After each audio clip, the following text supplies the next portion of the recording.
I am Deputy Executive Director at SDPI. I have three roles today's session. One is I'm your moderator and host for today's session. I've also been requested for some introductory remarks on the work that we have been doing. And my third introduction is that I've been leading this work on Doing Good Index from SDPI in collaboration with PCP. So these are my three roles that put me on the table here actually. But before I introduce the panel and some introduction of the work that we are doing, today's session is divided into two sort of subsections. The one is the technical presentation from Hong Kong State, coming from Annelotte Walsh. She is Director of Research in CAPS, Center for Asian Philanthropy and Society. I hope I'm getting it right. And she has been, over the last couple of years, we have been working very closely with her, very instrumental in this work. If just I can summarize what this work is about, I hope all of you know much more than me. Coming from PCB, you must have been engaged in this work. So for those SDPIans who have not been directly engaged, and our speakers actually, the work is more or less can be summarized. It sort of assesses how conducive an environment in a country is to promote charitable sector, charity sector. It's ongoing in 17 different countries simultaneously. It's very heavily backed by data. The one sort of a key feature of this work that keep it separate from the others is it's not sort of a very qualitative or discussion loaded or intuition loaded work actually. It has a very in-depth, I remember one of the key concerns of civil society organizations that we reach for the data is that this is so lengthy questions and they really have to dig deep to their accounts to fill those questionnaires. And roughly many CSOs take around 1 month to fill that questionnaire because it needs to go back to your desk, go back to your books, go back to your offices, and then. So whatever presentation will be coming from Hong Kong is actually that is backed by the data. And secondly, I think the one key element of this work is it is cross-country comparisons. It really gives you a strong foundation for cross-country comparisons. A same methodology, similar methodology applied across the 17 countries within almost the same time period. So no seasonalities, other things required. I mean, there, and so it comes the data and then CAPS take analysis and produce reports. From Pakistan, we are two partners who are working with CAPS. It is the Pakistan Center for Philanthropy, PCP, which is known as, which you can say is the mother organization for all the civil society organization work. It is the certification authority agency in Pakistan. And then very closely, I hope and I believe that this doing good work, reaching to these CSOs would have never been possible without PCBs. So excellent PCBs. They gave us a platform that we can reach to these CSOs. And this is the trust of CSOs on PCP, that they really bring them the inner out actually, data they do have, they bring it out. And we believe that your analysis is as good as your data is actually. And so this is, I think, the PCP's role is very central. And SDPI has also been the part of conducting survey. Umar was taking this exercise over the last couple of years, Umar Ayaz. So this is about the work. This is roughly fourth year. We will be into 23, 50 year most probably of this report. It's fourth or fifth. So it gives you also now a good benchmark over the time, what is happening over the last 5 years. And my final comment on this one is that I think we started this work pre-COVID, but I think one major element that has happened that really highlighted that how critical this work can be is the COVID-19, because it was the local networks, it was the local charity which actually reached to the household before the government actually, and sized the share of the local charity local helping hands to each other was much larger than even the fiscal stimulus that government has brought in. So this really speaks that if any work can help promote conduciveness, if it can help policy changes, reforms at a macro level, even for example, we have a very key element on taxation policy, how tax can support charities and CSR and other things. So this will be really, so I hope to have an engaging presentation and discussion and comments from our speakers. Before I invite opening remarks, I just want that we need to keep the timelines. We will be having opening remarks, welcome remarks, and then the technical presentation, and then we will be getting back to our panelist speakers for their comments. They have roughly 7.5 minutes, 7.5 minutes for the first round of comments. So we will be really testing your summary skills. We know it's difficult on such a long report, 7.5 minutes. But we will be Punjab University test pressy writing skills. We will be testing summary skills. So let me now with this invite Dr. Shazia Maqsood Saiba, Executive Director, PCP, for her opening remarks. To you, please. Thank you so much. Bismillahirrahmanirrahim. First of all, I think I would like to thank SDPI for hosting this jointly at the SDPI venue.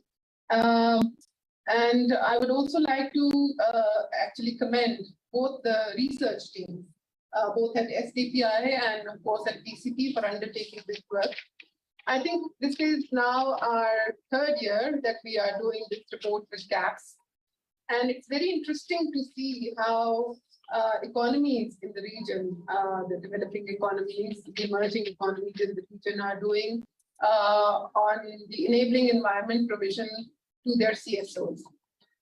I think it is also an opportunity to talk about how Pakistan is doing and what kind of challenges NPOs face in Pakistan. I think PCP needs no introduction. People in the room know PCP well, and I think the panelists also know PCP well. The only thing that I can add here, perhaps as a reminder, is that we believe that we provide a convening space, we provide a voice, we are facilitators. We are here to highlight and celebrate and recognize our NPOs, our local NPOs especially, who do amazing work across Pakistan. I think the NPO sector in Pakistan is currently a very strong and viable safety net provision for the poorest of the poor. And these organizations across the country, I mean, we use the term NPO as a not-for-profit organization because of the tax terminology being used. Otherwise, the nomenclature commonly used is the NGOs. And for the purposes of the study, I think CAPS prefers to use the word SPO. So all synonyms, nothing to be confused about. We are talking about the same good people doing amazing work across Pakistan. So I think CAPS officially launched this on June 8, 2022. I'm right.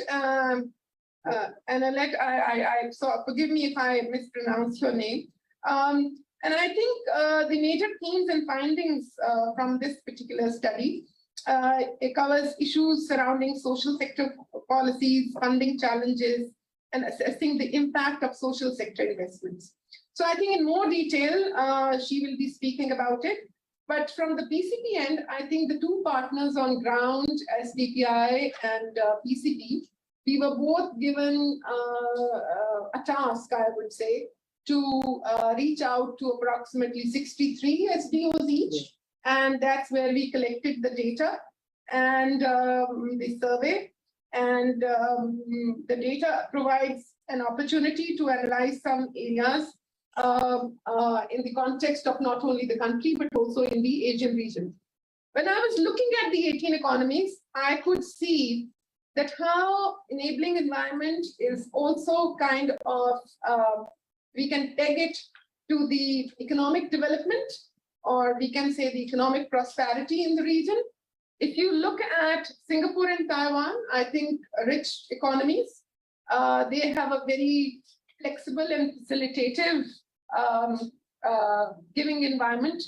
If you come to then the other giants, Hong Kong, China, Japan, Korea, Malaysia, all the Far East countries, they seem to have, they are doing better.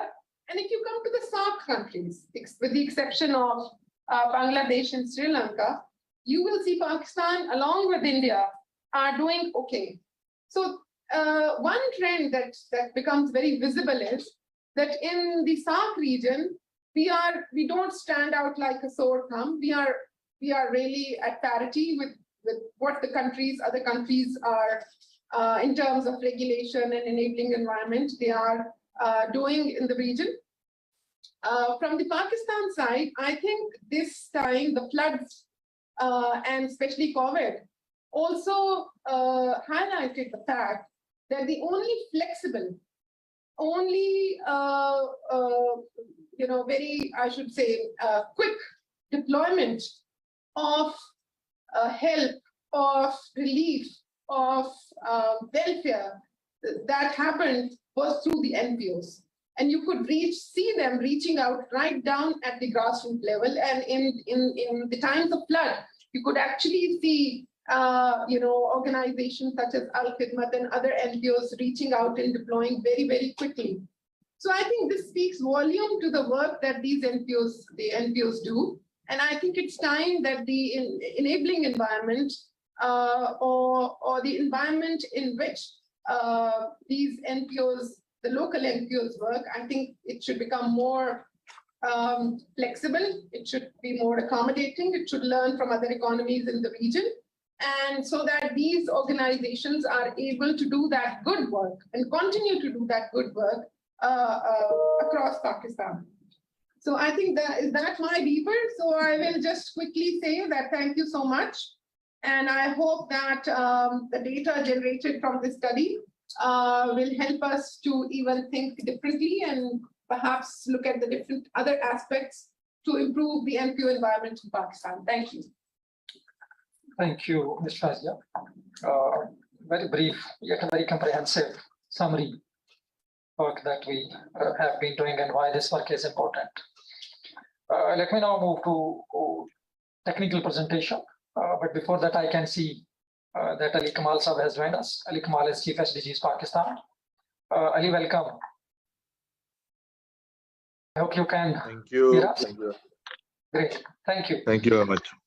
So, Annelotte, I'm coming to you now. My biggest fear was that if I can pronounce your name right or not. I'm trying my best. I hope. You did very well. Absolutely. Yes. And you are the person of the day. Actually, we're all here to listen to you. So over to you for technical presentation. Okay, well, thank you, Sajid and Shazia for your introductory remarks. I'm absolutely delighted to be here today, and thank you for hosting this event. We are extremely grateful to our partner organizations, SDPI and PCP, not only for organizing this event, but for your partnership and commitment towards the DGI over the years. As Sajid already mentioned, it's not an easy survey. The data collection process is not easy, and we wouldn't be able to do that with really the dedication on the ground. So thank you for that. And hopefully I can share some of the insights to really help explain Pakistan's performance. So let me just pull up the presentation here. Let me just make sure.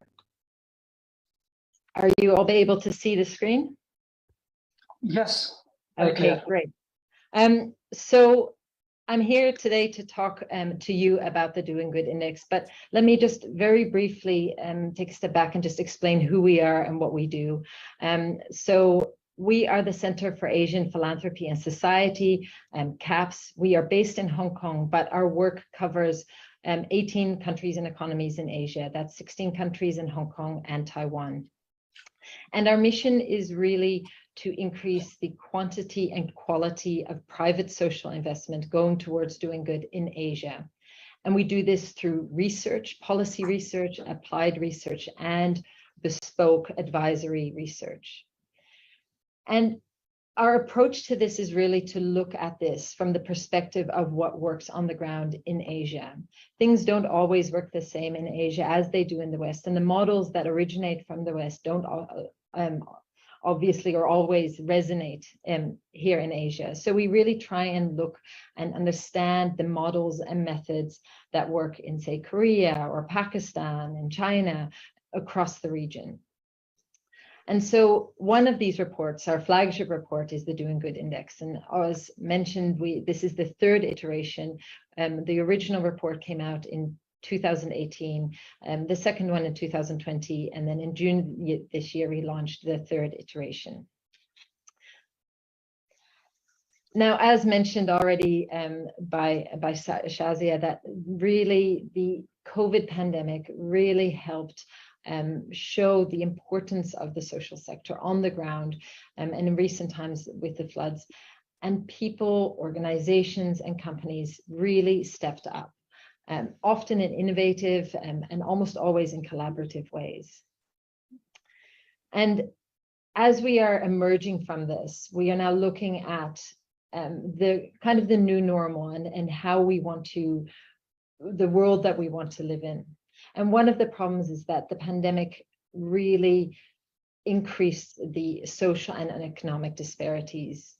Approximately 120 million people have been pushed into extreme poverty, 2/3 of which are estimated to be in Southeast Asia, East Asia, and the Pacific. And while hundreds of millions of people lost their jobs and were struggling to just get by, many of the rich got a lot richer, and really emphasizing that income disparity gap. We know we need to do more. We know we need to work together more effectively and more efficiently. But how do we do that? And one of the problems that we see across the region, and this is particularly true in Pakistan as well, is a trust deficit. There is a lack of trust for donors to give to the sector because they don't trust the system or the organizations to receive their money. But there is also a lack of trust between organizations and government and the other way around. And this is, as I said, not unique to Pakistan, but it is also holds true in Pakistan. The good thing is that the Doing Good Index really shows us a way forward and how we can address the issues. And so I want to talk you through some of both Pakistan's performance, as well as some of the ways that it can improve moving forward. Before I do that, let me just very briefly mention a few points about the Doing Good Index. Sajid already pointed to these, a few of these, but the Doing Good Index covers 18 economies. Myanmar this year couldn't participate in the full DGI, but is included in a special kind of focus section. But what is really unique to the DGI, the Doing Good Index, is the robustness of the data. And there is really no one else in the region or in the world that has this kind of set of data of the social sector in Asia. We surveyed, with the help of our partner organizations, over 2,000 what we call SDOs, but they are the same as CSOs, MPOs, social sector organizations. And with the help of our partners, we also interviewed 126 experts. These include tax accountants, lawyers, policymakers, experts in the field, working in the field, to really help really fill in the gaps and really make sure that we have a really good understanding of what is going on. And the Doing Good Index is made up of 4 key sections. 3 of them have to do with government: the regulatory framework, the tax and fiscal policies, and government procurement. The 4th focuses on the kind of societal embrace of philanthropy of the social sector. How much do people, organizations, and companies and government appreciate and engage with the sector? And this year, we also had a special section on COVID, where we really asked the SDOs about the impact of COVID and how it had affected them over the years and their needs moving forward. So this is the index. Let me just point out that there are, in fact, 5 clusters, but there is no economy that has met the 5th kind of gold standard of doing excellent. And so there's room to grow for everyone. Even Singapore and Taiwan can still do better. And let me also just point out that the listed countries and economies here are listed in alphabetical order. As you can see, Pakistan sits in the doing okay cluster, and in fact dropped from doing better in 2020 into the doing okay cluster. Some may find this surprising, others may not. But as I walk you through the findings and point to some of the areas and problems in Pakistan, you may better understand what is happening and understand the performance better. Before we go into that, I'd like to just take a step back and talk about the impact of COVID. And Shazia, you already mentioned that, that COVID really brought out the best in social service delivery organizations. They were the first on the ground. They were the ones that were responding and really delivering the services that the government was unable to meet. And we saw that too. And as you can see, the number of SDOs that were on the ground supporting these efforts is much higher than the Asian average. But they were doing these kind of tasks and initiatives above and beyond what they are normally doing.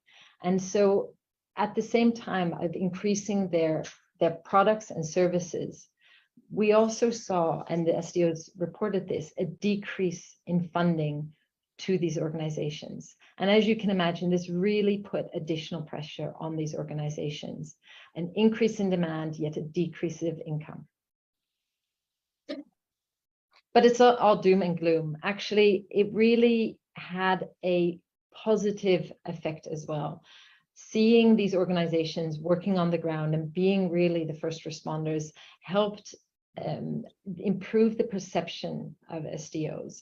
83% of SDOs, when asked, felt that this perception of the social sector improved, and 66% felt that very optimistic about the future of the sector. So I think that's a really positive takeaway, and we'll talk a little bit more later about some of the opportunities coming out of this.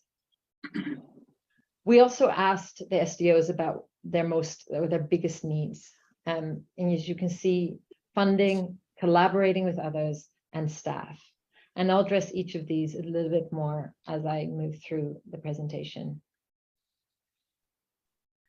So Pakistan is doing okay, but how can it do better? Well, I've already mentioned and briefly touched upon the trust issue, and I've mentioned it a little bit, but what do we actually mean with that? Now, in one of the questions in the surveys, we asked the organizations if they feel trusted by their communities, and only just over half say that they feel trusted by their community. And one of the contributing factors to this are public scandals. Now, this is not unique to Pakistan. Scandals involving the social sector happen in many countries and economies in Asia, but they have a profound impact. Unlike in the private sector, there are scandals with companies all the time, making the news and making headlines, but one scandal doesn't taint the whole sector like it does when it comes to the nonprofit sector. And so this is one thing that we have seen in Pakistan, and it is a contributing factor to this eroding sense of trust. It is impacting how people feel about the sector, and it is impacting the way people give to the sector. But what can be done? One area that really can help this is regulations. Regulations serve as a very important tool to help facilitate the operation of organizations, as well as build transparency and accountability. And we often talk about regulations as, use this analogy of cholesterol. There is good cholesterol and there is bad cholesterol. Good regulations allow for the smooth operation of organizations. They help build this accountability and transparency and really help build trust. Bad regulations, even really well-intentioned regulations and policies, place undue additional burden and administrative responsibilities on organizations. When we look at regulations in Pakistan, it is quite a mixed bag. There's some good and there's some bad. The registration process leaves some area of improvement. It is one of the most burdensome registration processes across Asia. It not only takes more clearances than the Asian averages, it also takes significantly longer. And what many of you also probably know is that an additional factor is the multiple layers of government interfaces. There's the district level, the provincial level, and then the federal level. And there are also multiple registration laws, making it very complicated to navigate that system. It is therefore unsurprising that almost 3/4 of SDOs say that they find laws pertaining to the social sector difficult to understand. And so this is an area where Pakistan can really improve. And they can do so by engaging directly with SDOs, asking them what is working, what is not working, and listening to the challenges that they are facing. There is a positive point to this, though, that Pakistan is one of 2 economies that has really taken the regulation into their own hands through the self-regulating mechanism of PCP certification, which the government has taken on to granting tax-exempt status. The other country that has a similar but slightly different model is the Philippines, but we are seeing a lot of interest in this kind of self-regulating mechanism, and hopefully we will see more of that over the years in other countries. As I mentioned earlier, funding is a problem, and this is always a problem. And for those of you working in the sector, I don't think that comes as a surprise. The majority of organizations were cash-strapped before the pandemic and have become even more so after, through additional expenses and declining funding. In Pakistan too, we saw a really big shift in the makeup of an SDO's budget. Across Asia in general, we have seen a declining level of foreign funding over the years. This has not been recent, but we've been tracking this over the years. And there are several reasons for this, and most are applicable to Pakistan as well. As countries are becoming more affluent and moving up to a more kind of higher economic status, traditional overseas development aid is being redirected to different regions. There is also, whether fair or unfair, a concern around terrorism funding, which has, in some economies in Asia, resulted in declining foreign funding into countries. But the flow of foreign funding has also been affected by measures put in place by governments themselves. And we also see this in Pakistan, and the requirement of registration in order to receive foreign funding has made it a lot more difficult for organizations to receive this type of funding. And finally, there was COVID. COVID really kind of made funding much more local, hyper-local, we tend to say. People were funding in their communities rather than giving across borders. So SDOs have had to adjust to this change, and they have to look at other funding mechanisms. And they have had to look at domestic funding, government funding, funding from individuals, and funding from companies. Now, the good news is that domestic giving as a proportion of an SDO's budget, and we can see that in the previous slide, has actually, no, domestic giving actually hasn't gone down, hasn't gone up, apologies. Oh no, it has gone up, sorry. It has actually gone up quite significantly, which is a really good sign. But the feeling of domestic giving is not felt by organizations. When asked if they feel that domestic giving is low, 83% say that they feel that this is low. And this is really a prevailing sentiment. We also asked them why, and you can see the stated reasons. And this really aligns with the findings from PCP's 2021 State of Philanthropy report, which found that religious giving is the primary motivator for giving in Pakistan, and that giving to organizations, in fact, is not very common, in part due to the lack of trust. And so this really kind of resonates with that. This doesn't mean that Pakistan is not philanthropic. In fact, they are very philanthropic, but it's not being directed through the kind of more systemic or systematic framework of charitable giving. In order to leverage this kind of domestic giving, it is important to build trust. If you don't trust an organization, you are not going to give to it. And one way to encourage this and to also build trust is through tax incentives. Now, I know talking about tax is not particularly interesting, and I'll try and keep this very brief, but tax incentives are in fact very important, and especially important in Asia. First of all, of course, tax incentives and benefits and reducing your tax bill is attractive. It literally puts money back into your pockets. But in Asia, where governments signaling really matters and companies and individuals tend to work very much aligned with the government, a tax incentives gives a very strong signal of support and encouragement for giving to the sector. And so in Pakistan, as in with many other countries, we see that although they offer a 100% rate for deductions, they limit the income and profit eligible for these deductions, which is kind of sending a conflicting message, and there is room for opportunity to change there. And by comparison, if you look at Singapore, they have a rate of 250% with no limit on the amount eligible. Claiming these tax incentives is also considered very difficult, and 63% of SDOs say that they find this difficult. As mentioned in one of the earlier slides, the SDO said that they want more collaboration with others. The social sector issues, especially now in light of the recent floods, they are massive and they are too big for one sector on their own to deal with. And we need to work together.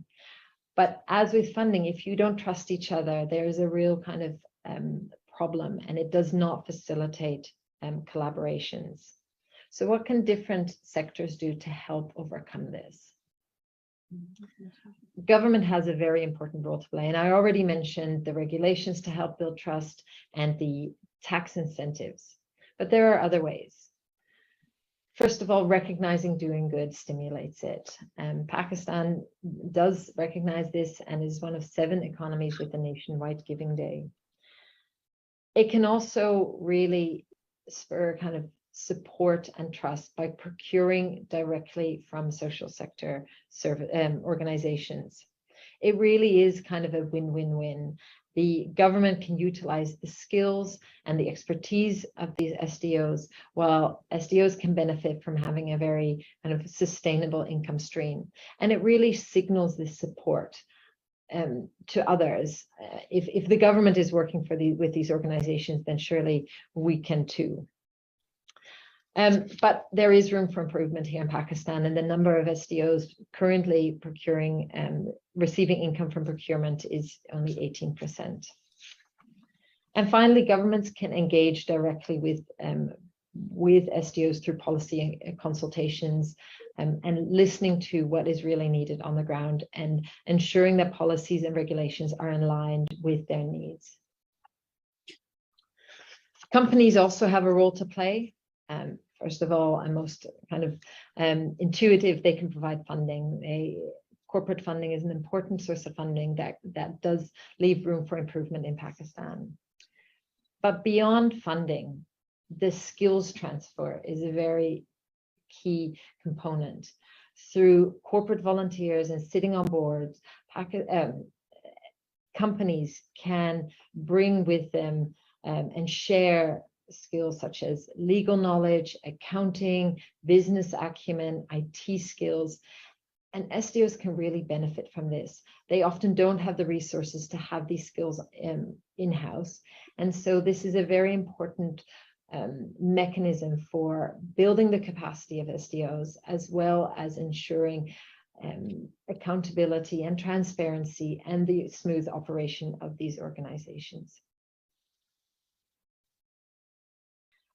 I mentioned earlier about the opportunity, and I think this is a really important point to make, that even though Pakistan dropped, I think the takeaway I really have from Pakistan's performance is that there is a lot of opportunity to bounce back to doing better. There is a lot of, the perception of the sector has improved, but there's also a lot of interest.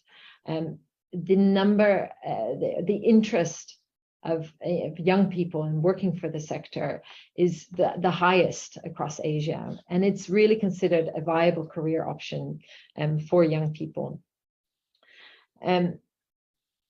SDOs in Pakistan also don't struggle as much as many other organizations with recruiting and retaining staff.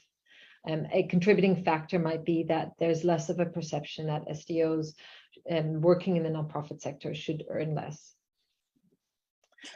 So let me just wrap up here, because I know we, as Sajid said, we are on a strict timeline, although I'm already quite over.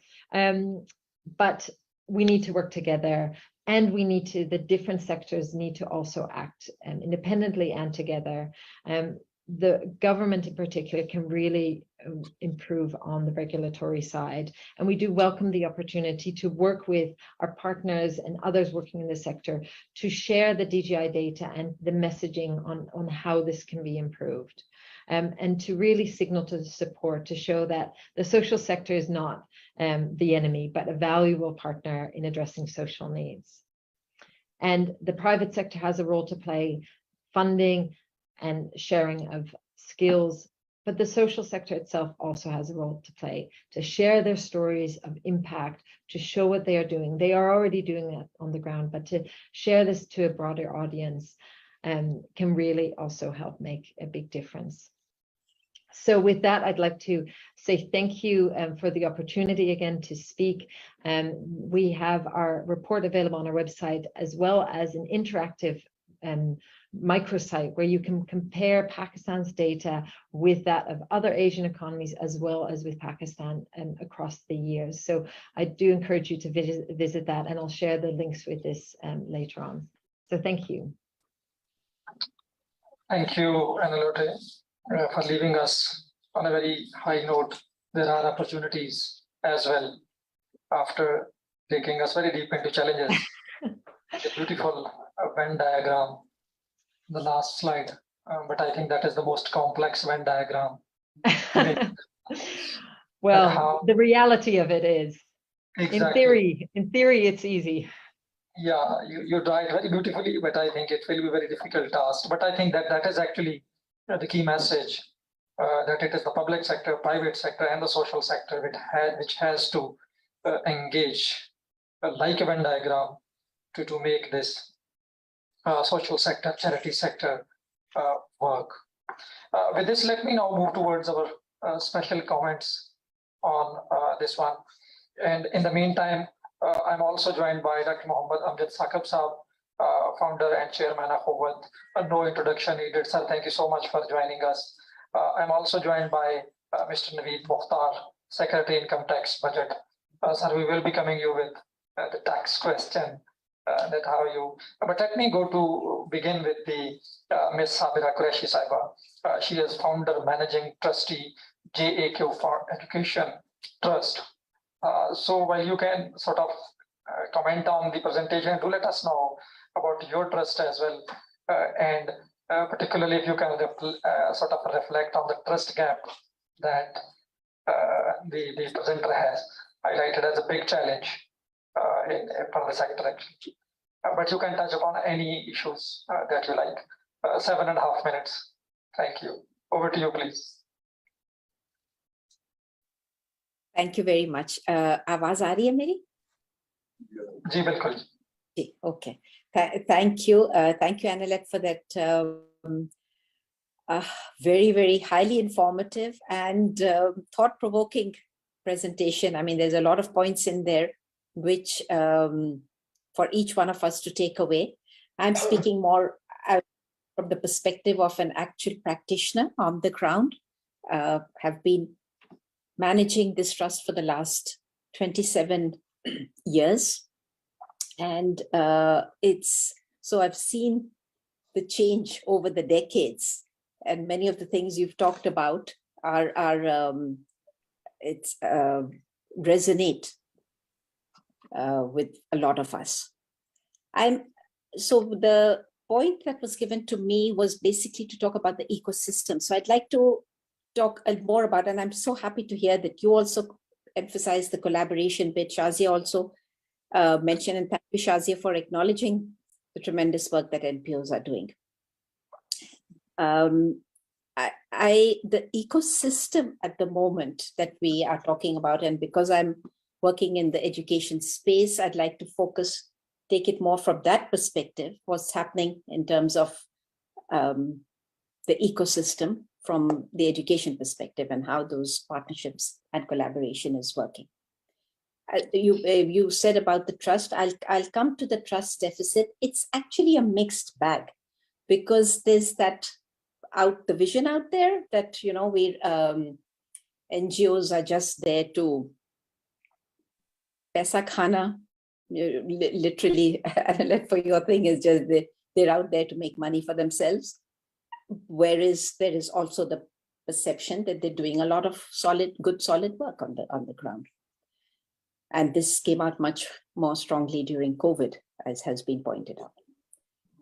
From an education perspective, the need for collaboration becomes so much more greater because the challenges are acute.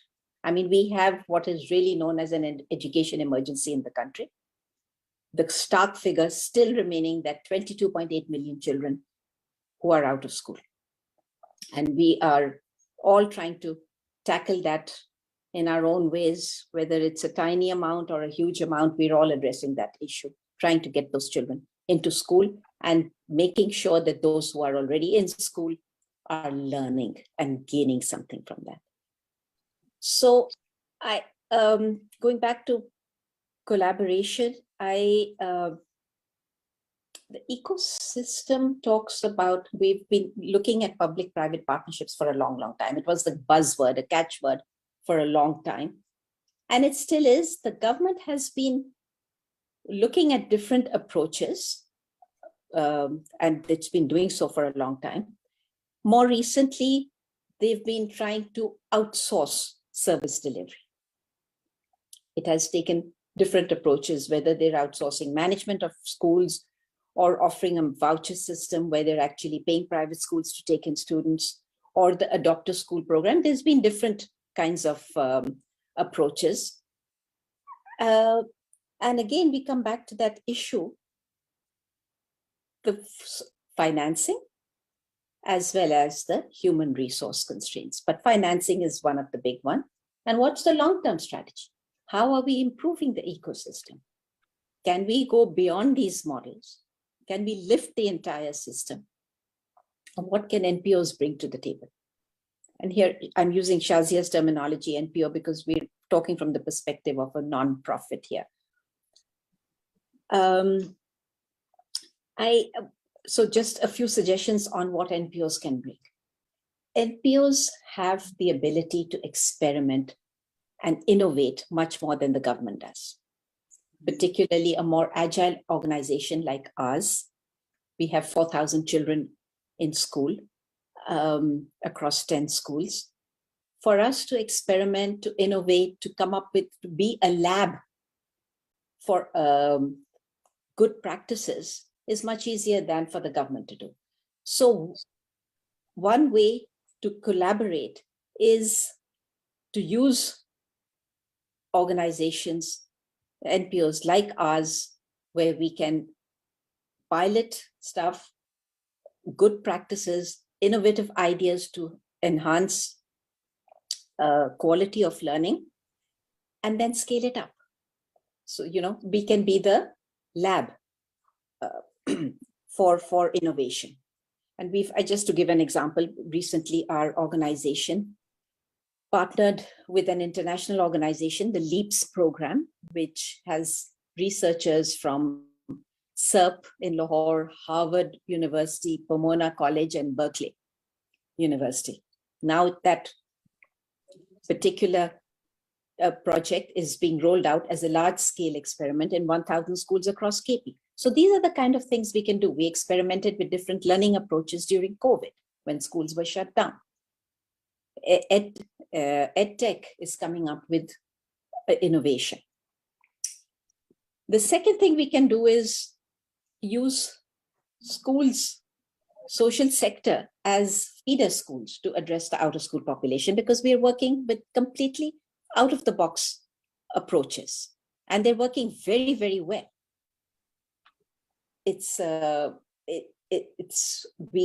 NPO remains in community engagement, community mobilization, getting children, street children into school, retaining them in school, and then mainstreaming them into formal schools. Government has not been able to actually access these children and retain them. But in all of this, the government needs to be flexible. It needs to be less rigid in its approach. This is where we find that the rigidity of government systems and structures doesn't allow for that innovation to be absorbed, for that experimentation, for those good practices. So they need to be much, much more open, and it's sort of cognizant of the fact that that severe problems need out-of-the-box solutions. Just to give another example, when we bring in children, street children, into school, they can be any age. So when we mainstream them into the regular school system, they say, sorry, but this kid is overage, we can't take them. Now that's a small issue which can be adjusted through a simple policy. But that kind of flexibility is just not there. It's lacking. And there are dozens of such practical issues that I could mention, examples where we come up with a burdensome bureaucratic structure which does not lend itself to that kind of agility to change and move. The other thing that I want to stress upon is the collaboration. We talk about collaboration. It's collaboration across board. Different actors in the ecosystem, public, private, for-profit, non-profit, can come together to build systems and create processes to achieve the desired results. Without systems and processes, it's all very well the government's different approaches, adopt a school, take over the management of a school, but we need to improve the entire ecosystem. And for that, we need to build processes, build in ways of working together.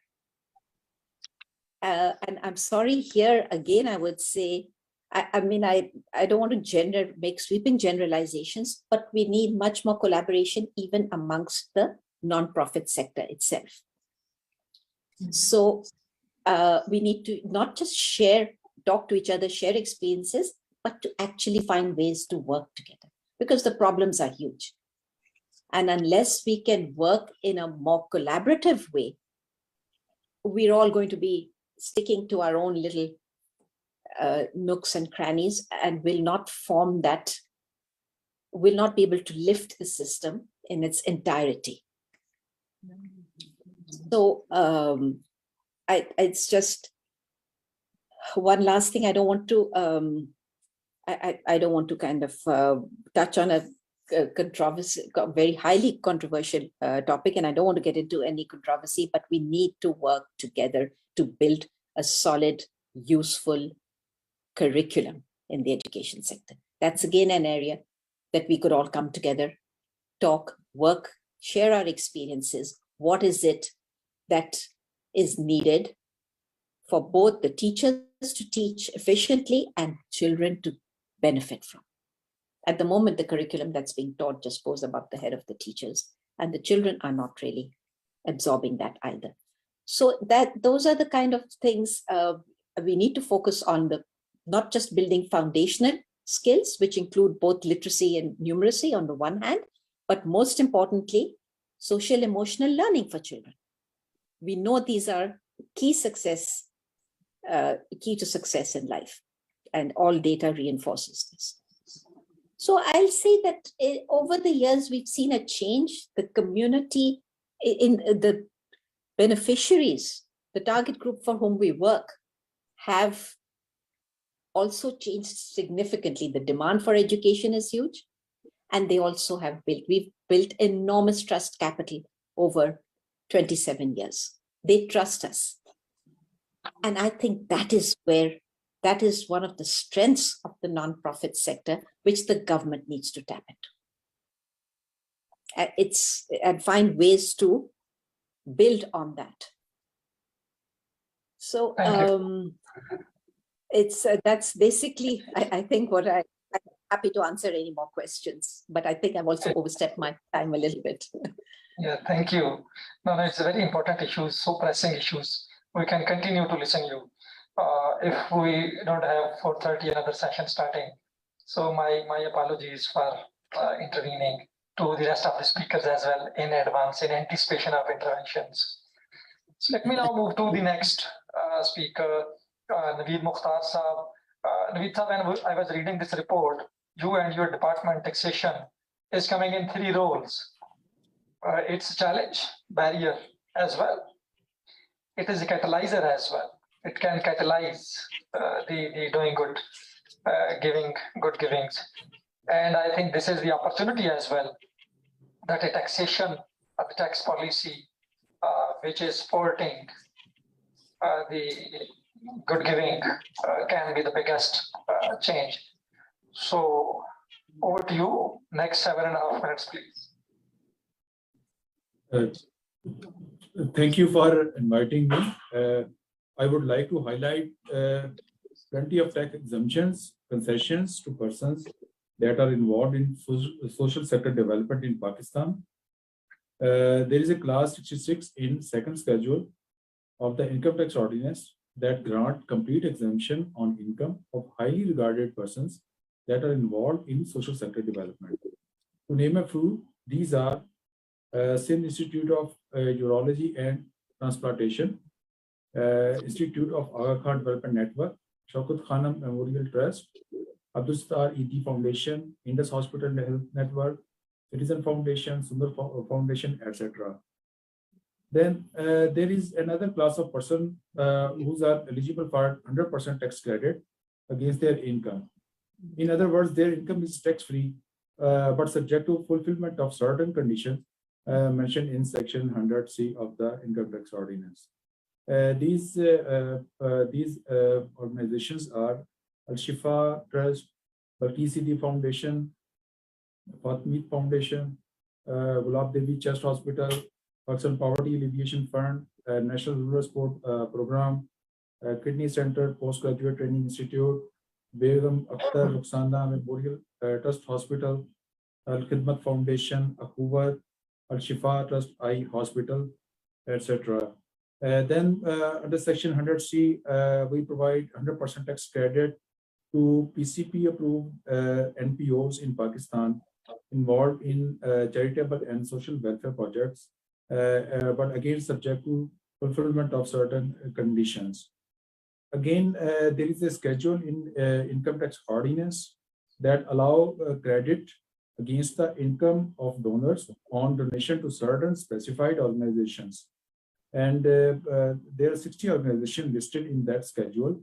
And some of them are Indus Hospital, Karachi, Pakistan Sweet Homes and Angels and Fairies Place, Al-Shifa Trust Eye Hospital, Aziz Taba Foundation, Sindh Institute of Urology and Transplantation, Kidney Center Postgraduate Institute, Pakistan Sable Foundation, Sardar Trust Eye Hospital, etc. Similarly, income of foreign contractors and consultants that come into Pakistan to build certain projects that are sponsored from granting aid money received from abroad are also granted exemption on their income under the income tax ordinance. Similarly, there are charitable hospitals and organizations that are eligible to import tax-free equipment and other material into Pakistan without payment of any tax. So these are ample tax. There exist ample tax concessions and exemptions under the income tax ordinance to the organizations that are involved in welfare and charitable work. And if there is any suggestion, FBR will take it into consideration during the next budget exercise for the fiscal year, next fiscal year. Thank you.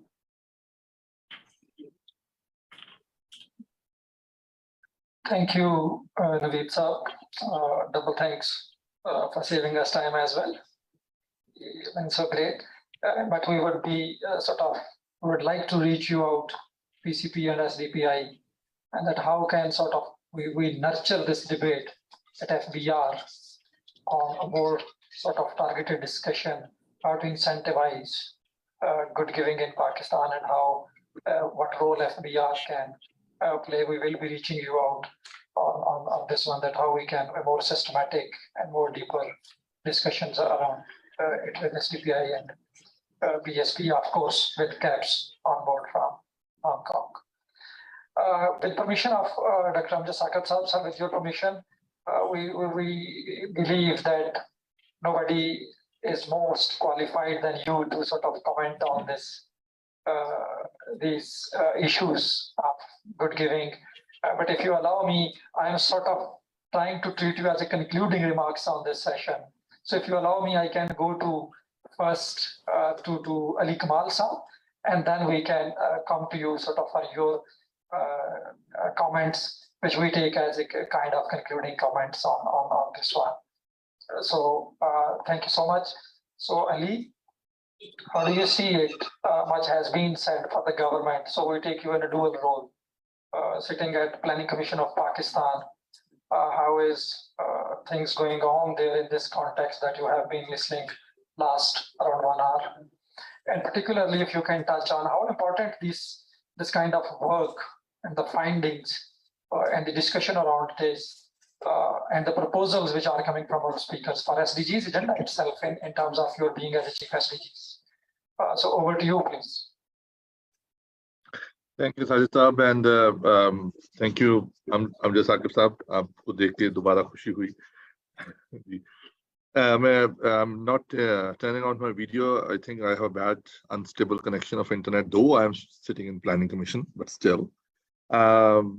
This is a fantastic report, and I really liked it. Especially, at least, I just had a presentation and a 9-page short summary document. I read it, and a note by Dr. Sajid Amin. I remember when I was working, I don't know whether Dr. Shazia remember or not, because they didn't accept a report because Asad Aman Saab had written it on the individual philanthropy of Pakistan. So I was working on that, and it was a fantastic data and fantastic, what do you call it, the results of that report, which we have computed. But one of the things which I have learned over there, it's not just a monetary philanthropy; it's a non-monetary philanthropy as well. As civil society is working in most of the civil society is working with the community. They are working with money and without money. So I always ask my friends who are working with money with a non-monetary effects on the civil society, that you are the one who are creating awareness among the people. And as Ms. Sabira Qureshi was touching upon on the education and the regulation side, definitely I'll talk to my member as well, who is taking care of education as well. And we are also working with him on these on the out of school children issue. And we already know that BISP has geotagged all the out-of-school children in 2019, though the data needs to be updated, but at least we have some kind of baseline which we have, and we just need to put them back into the school, though we have COVID and now floods, and we have, it is a difficult situation that we can ask them to go to school, go back to schools when there are no schools and when there are no facility, when there are no teachers. Coming back to the point, we always say that we are over-regulated country, and that's what we are saying it in the Planning Commission and the CGW meetings loudly, that we are over-regularized and we need to rationalize it. Some regulations are very good, but some regulations are very bad. So the question coming from my fellows now, I'm basically an academician by training, and now I'm sitting on the other side. So they always ask me that what are the action points you can propose. So I don't have any action points at that time. We need to have an action point saying it that there are some regulations bad and there are some good regulations. Is a academic term, and it is a very good term. I like it. But they always ask me what kind of regulations are bad, why they are bad, how can we treat it, and what are the good regulations, and how can we improve further on it. So we need to sit and have the action points ready to rationalize the regulations overall. So this is point number one, or point number two, whatever you call it. I'm very glad that Pakistan is doing okay, and I'm very surprised that Bangladesh is not doing enough. Though they have a very good system of Grameen Bank, Dr. Yunus, and if that is not creating a good social capital, or that is not creating a good philanthropic society, I'm afraid that whether the data is very good or the data has some kind of problems in it. So we need to look into it. I'm not questioning the data, but at the same time, I'm questioning the data. So, as far as the SDGs is concerned, my final point, we always say that SDGs has so many stakeholders that the Annelotte showed us a picture, a Venn diagram, which Dr. Sajid said that is a very simple diagram, but a very difficult thing to implement. We have 7 to 8 circles in it.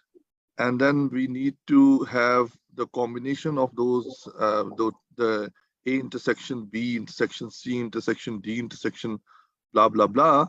So those intersections are not possible unless we have a very good coordination mechanism. So in SDGs, we always say that coordination is very important, and coordination is the one where we are lacking. So anyways, but the report, I think, will be a very useful in implementing several of the SDGs which are linked to private sector, government sector, and social sector, where the civil society is working, or even the academia is working. We can use that, and I think I'll stop here, and I'll listen to Dr. Saqib. He will say in the concluding session. Thank you. Ali, thank you. Questioning without questioning the data. And I think a good observation, and most probably we may be having answer when we are speaking, next speaker actually. But just I'll leave you with one point, that when you call that coordination as the key challenge, we will come to you that how can SDGs, as a chief custodian of SDGs in Pakistan, your secretariat can help us in what dimension and what context moving forward. So we will be reverting to you. Over to you, sir. We are with you. For your comments, please, and thoughts. To you, please. Bismillahirrahmanirrahim. Thank you very much, sir. I'm extremely grateful to SDPI and PCP for providing all of us with this wonderful and great opportunity to, go through the index of the research and then give our opinions. Maybe something good comes out of it, and we are able to find a, efficient and effective way forward. So after thanking you all, the wonderful talks and the brief comments by everybody, Ms. Sabira, and then Ali Kamal, friend, our trusted friend in planning division, and David Saab and all everybody.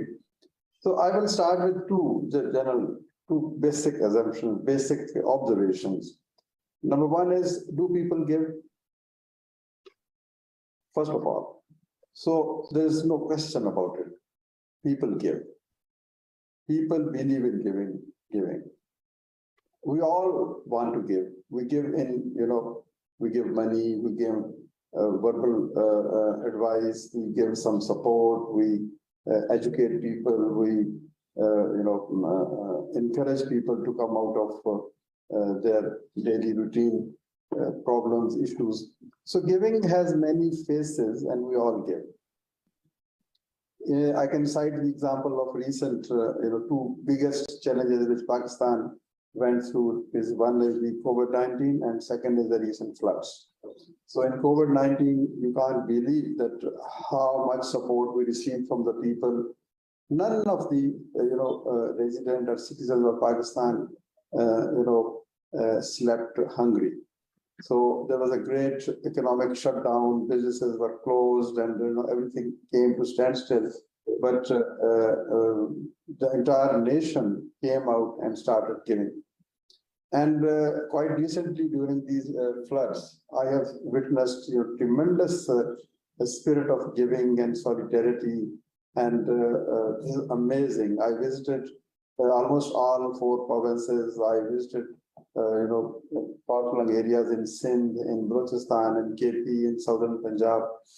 And I'm not talking of giving by big corporations or corporates or civil society organizations. I'm talking of giving by the ordinary citizens of the cities around which the people were having bad situation.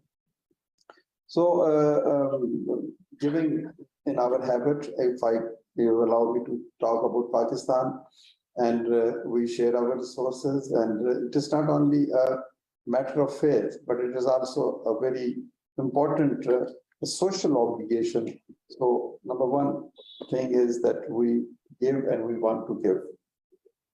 Number two is giving has many ways: institutional giving, giving through corporate social responsibility, giving through international NGOs, giving through government.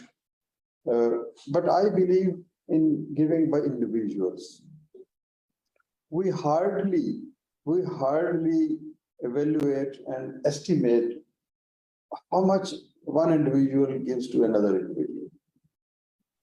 So we should think of measuring that how much an ordinary person has given to the flood victims during this. Believe me, thousands of people come to our office. Somebody gives money, somebody gives ration packs, somebody gives clothes, somebody gives medicines, somebody just offers that I would like to go to the flood affected areas.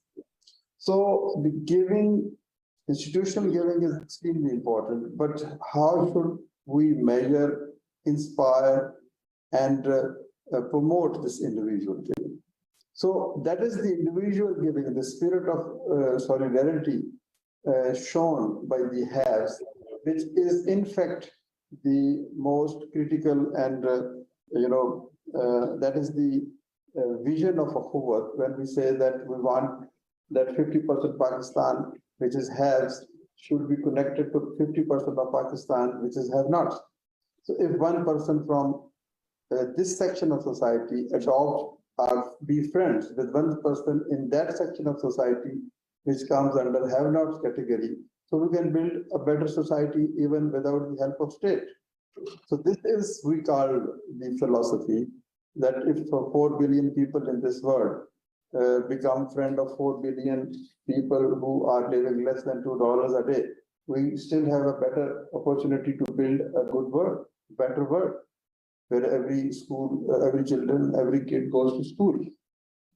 So we should focus more on individual role, and we should try to find out how it could be promoted, how it could be estimated, and how it could be made the part of the larger system. So these are two basic things which I wanted to highlight, that people want to give, and we must not forget the role of an individual to how he or she can be made a part of this larger ecosystem. There are 4 or 5 points, which I think hindering the way people want to give, or the civil society organizations, or community-driven organizations, or not-for-profit organizations work. Number one is, government doesn't believe in partnership. That's simple. We always talk of a partnership between civil society, public and private. We usually say that these are the 3 pillars in a society: public sector, private sector, and civil society sector.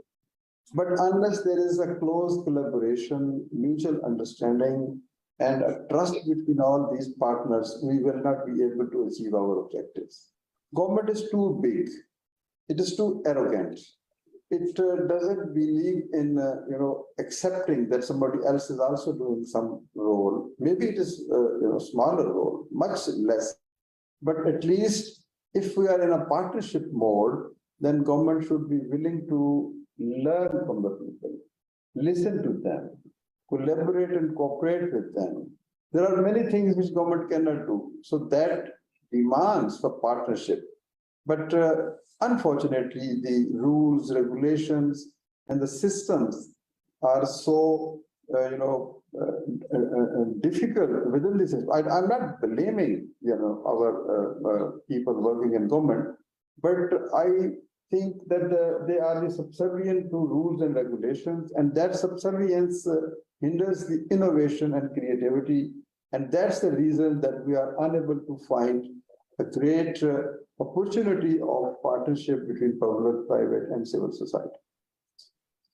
Number 2, poor governance. I'm not talking of poor governance within the government. I'm talking of poor governance within NGOs, within civil society organizations. What does we mean by good governance? Transparency, participation, rule of law, and accountability. So these 3 things, the 4 things: transparency, participation, rule of law, and accountability. These, I admit, these are lacking in our not-for-profit sector, and this is the reason of lack of trust. Government also doesn't trust because of these reasons, and the people who want to give, they also don't trust because of these reasons. How many of our institutions are absolutely transparent? They get their, audited reports in time, and then SCCP, they are absolutely, registered with SCCP. There are more than 50,000 civil society organizations in Pakistan. So only few of them are registered with SCCP, which is a better regulator.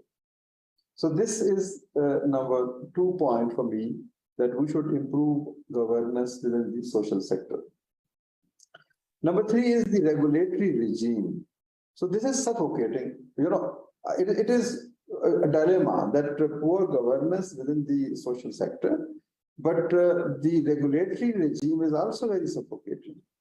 There are 4 or 5 different laws under which civil society organizations get registered, but this is very, very difficult. Even to get your bank account opened in a bank by an NGO is a Herculean job.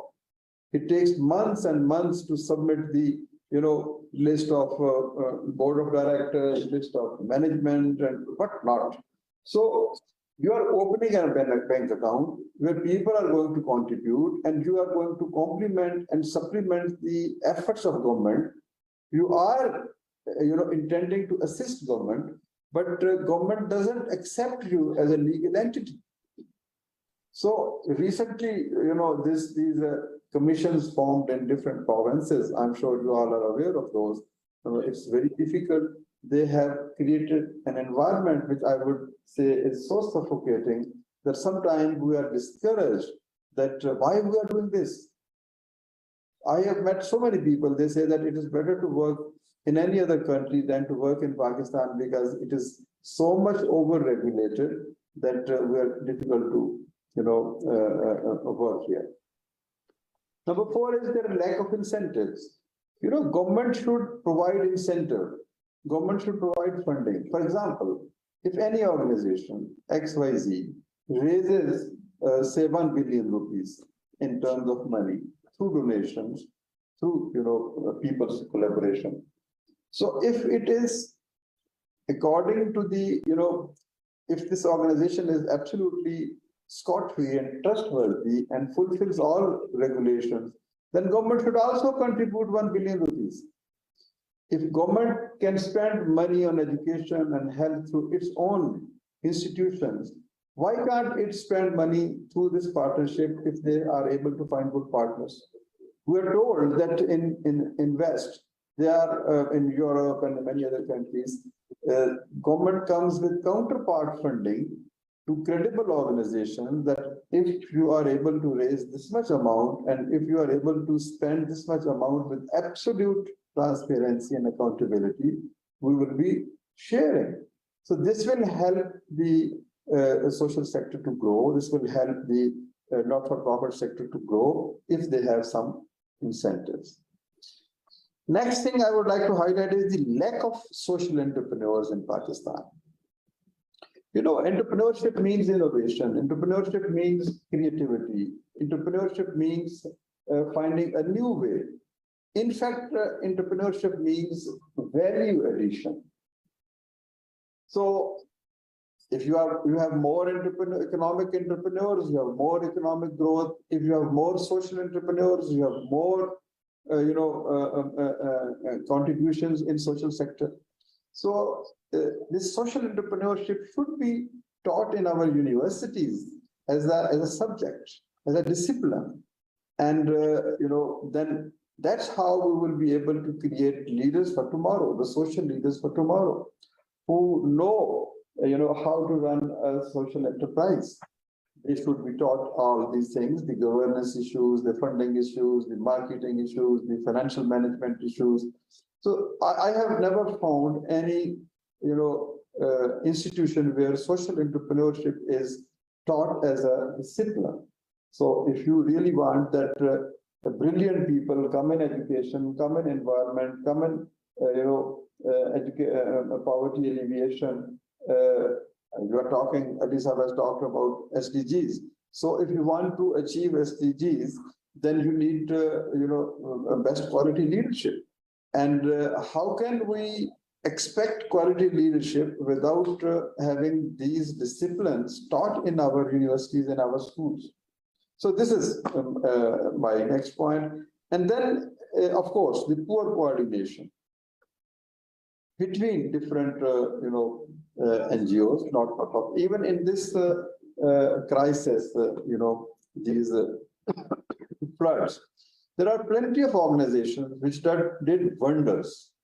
So if I start naming, you'll be amazed. At least 50, 60, 70 organizations raised billions and then spent billions.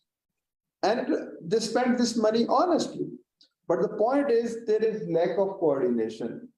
They are working in the same area, they're working in the same sector, they're working for the same people. There are plenty of people who receive support 3, 4, 5, 6 times. And there are plenty of people who were absolutely ignored. So there is a need of a larger database and a platform where the civil society organization share what are they doing, which areas they are working in, which sectors they are working in. And I think in this, with all respect at my command, I will request PCP to design some kind of a relationship, a platform where we call ourselves their society NGOs are their partners, because they examine our systems and if they are satisfied, they certify us. So we would like them to play a key role in this, that if they can ask the NGOs working in health, NGOs working in education, NGOs working in rural development, NGOs working in poverty alleviation, NGOs working in environment, or NGOs working for the disabilities. So if such groups can be created and there is a collaboration or sharing of experiences between them, that will help us to, speak that what hinders us and what facilitates us. So that maybe that's not a formal structure, but even informally, we will be able to share many, thoughts and ideas. So that's my last point. I don't want to say much because time is short. But let me say at in the end that poverty, of course, poverty is pain, and poverty is poison. We cannot live happily if our neighbors are not happy.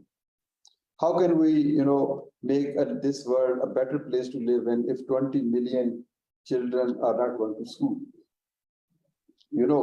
If I have dreams, the poor people have also dreams.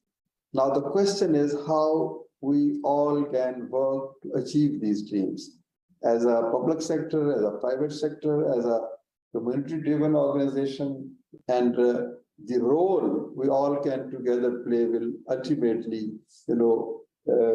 determine the destiny of a whole world. And peace cannot be achieved unless we want to share, we learn to share. Reciprocity of economy, that is the most important thing.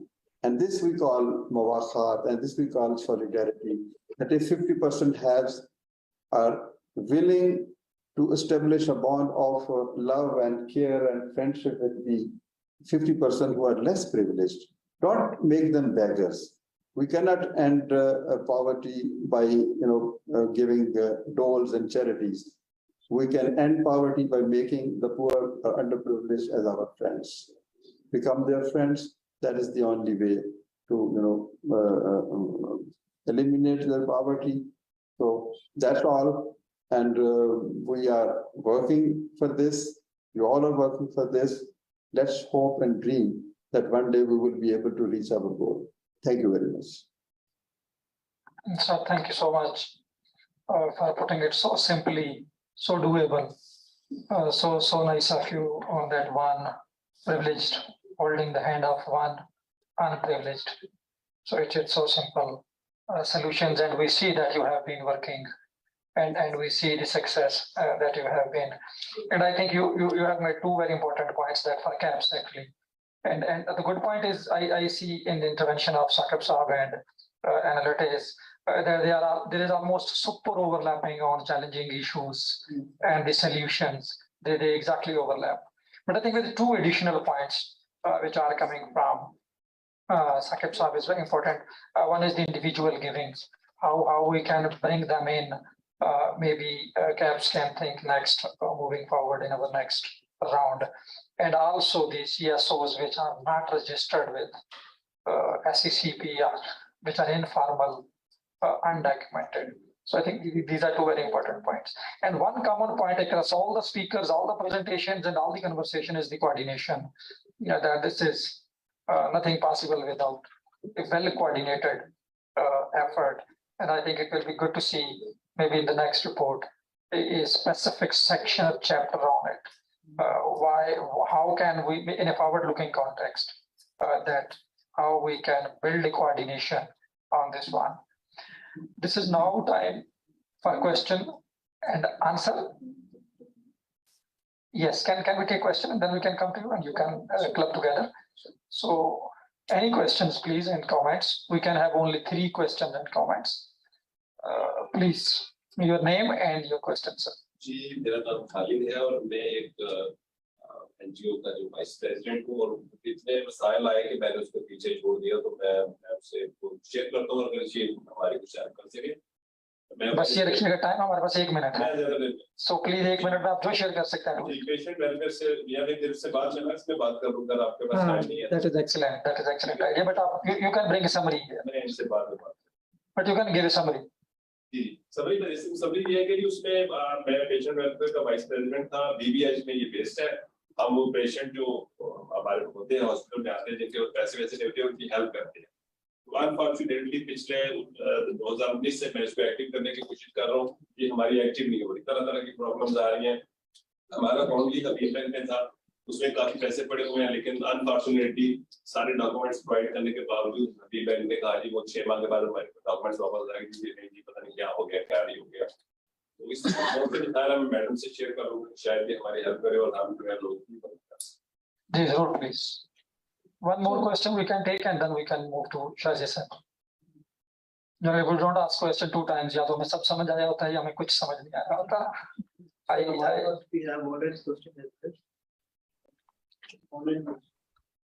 We can take one online question and then I'll move to Shazia sir, sort of concluding.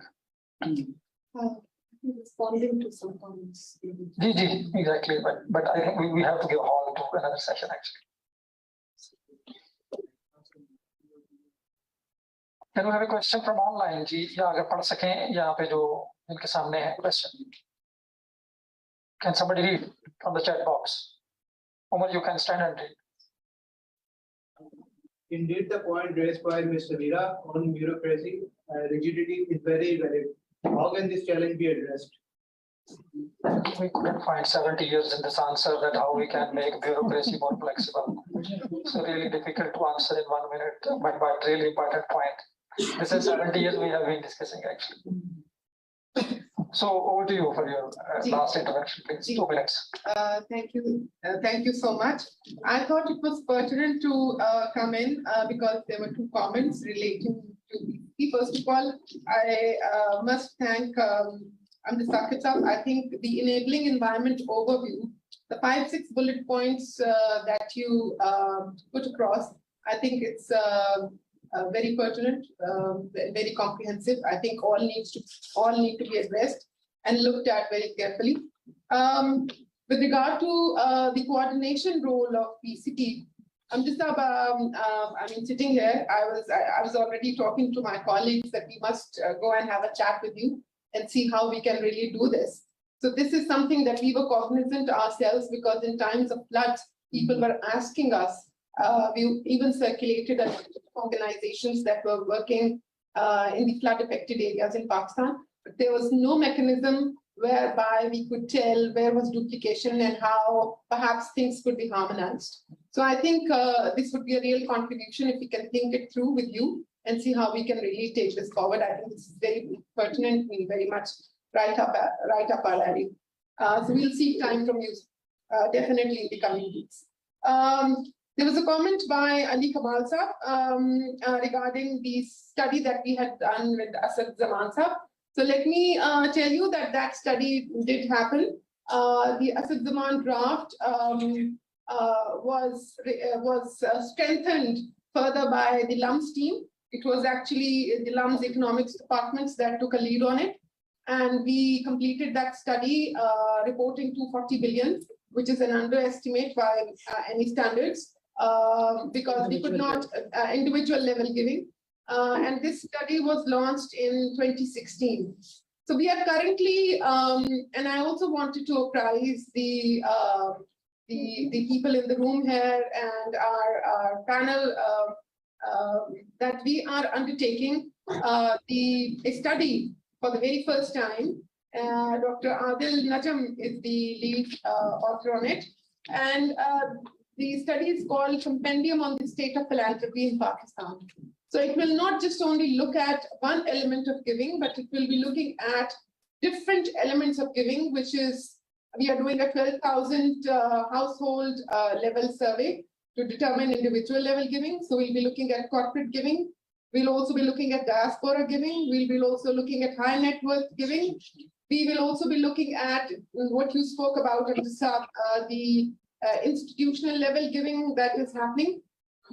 And we will try and estimate the question that you asked earlier on in your comments, that how much, what is the estimate and the level of giving. So that is the big question that we would attempt to answer. I think this study is aimed to be launched in 2024. So we have time. If there are any contributions, anything that you would like to add here, we would be more than happy to have that conversation with you.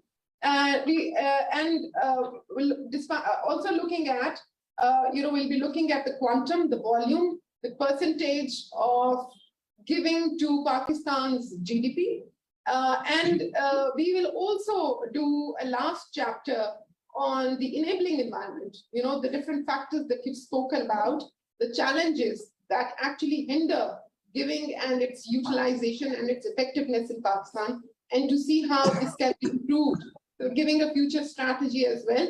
So I think this is something that will be looked at very comprehensively for the very first time in Pakistan. So I just wanted to apprise participants of what is going on in terms of research on philanthropy at Pakistan Center for Philanthropy. Thank you. Thank you. Very exciting work lined up. I am given 3 minutes for conclusion and vote of thanks, but I'll be giving 1 minute to Annelotte if she has something pressing to say, and then I'll conclude the session. So anything that you would like to add? 1 minute, please.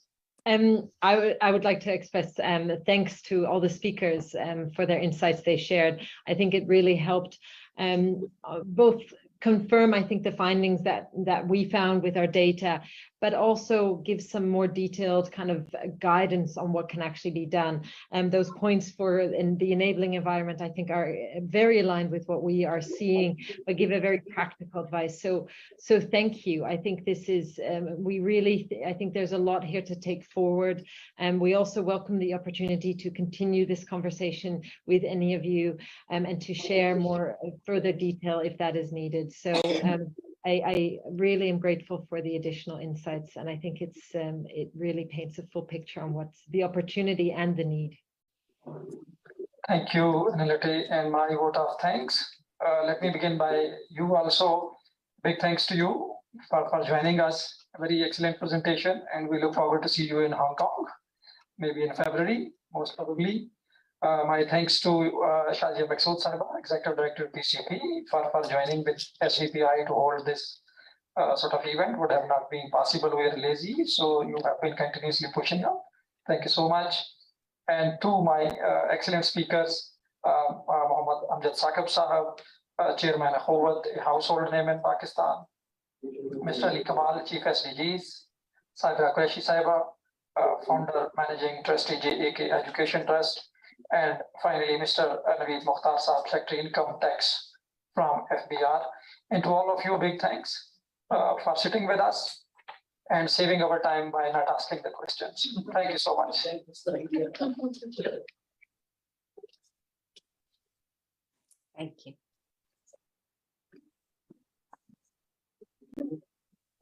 Thanks, Sajid Saab. Thank you, Ali, joining us. Thank you.